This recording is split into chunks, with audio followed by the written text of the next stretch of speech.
Hey, welcome back to my channel. Today, I'm going to be going over everything added in Dysmantle's new Westport Polaris Express update.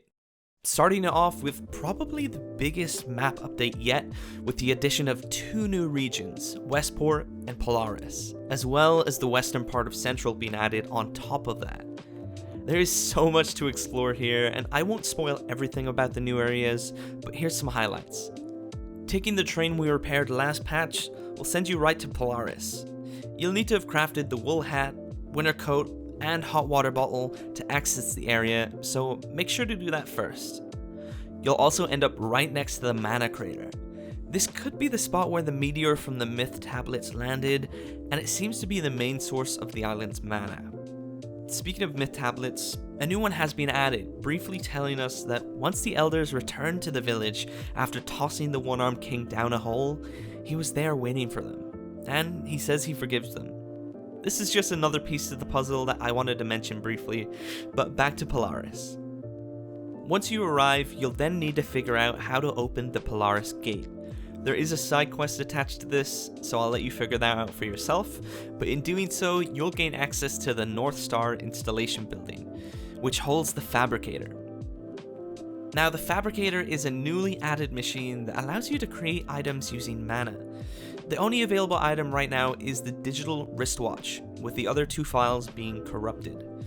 This new trinket allows you to increase the game's play speed by 30%, which is great if you want to ramp up the difficulty or speed up your titanium output.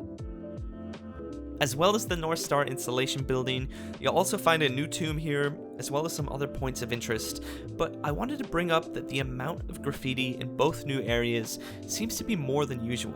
No new tags to my knowledge, but the usual jumble and Zusto markings do make an appearance. Turning our attention over to Westport now, and you won't be needing those winter clothes here.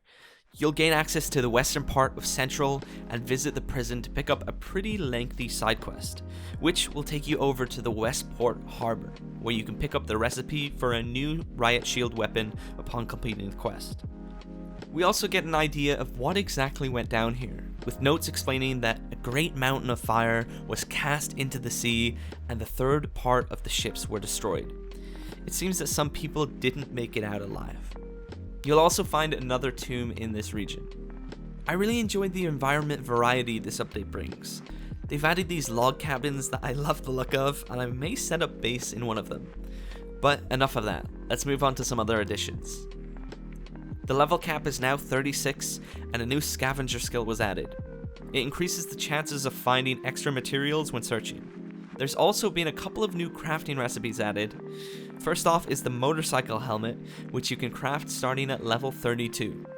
This will block 10% of damage and also increase your slashing damage by 10%. The other new recipe I already mentioned is the riot shield. It allows you to block damage until it breaks and also has decent knockback to it. Tentons has also added a new ingredient into the game, that being rice. Now, they did mention it won't be able to be planted, only found, so look forward to some rice-based dishes in the future. And the final addition is the new X Audio 2 sound system.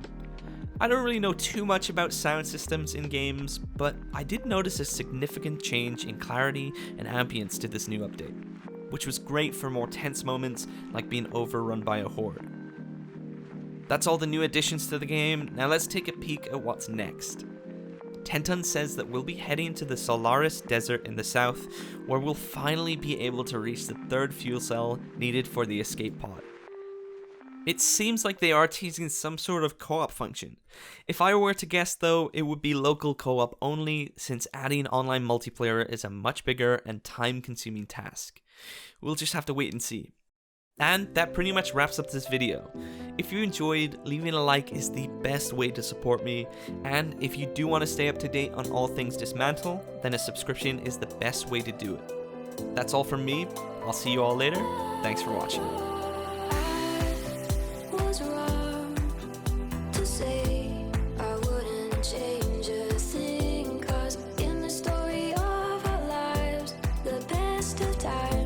Through color